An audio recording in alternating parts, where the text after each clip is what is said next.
Kualitas proyek besar pemasangan pipa milik PDAM Banjarmasin Banjarmasin mulai dipertanyakan lantaran dinilai lambatnya penanganan pecahnya pipa yang memakan waktu hingga 2 hari itu, sehingga berdampak pada pendistribusian banyu ke pelanggan.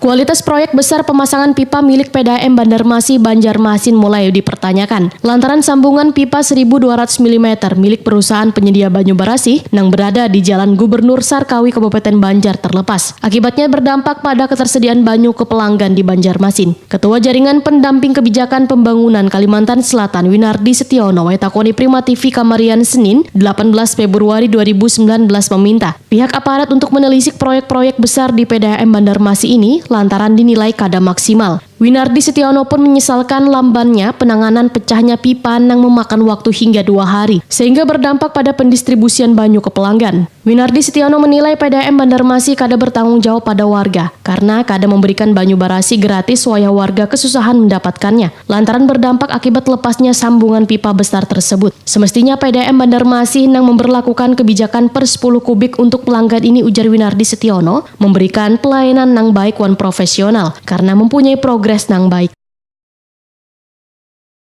Meminta kepada pihak penegak hukum dari kepolisian, Polda, atau pihak Kejaksaan Tinggi untuk melakukan penelisikan kepada PDAM.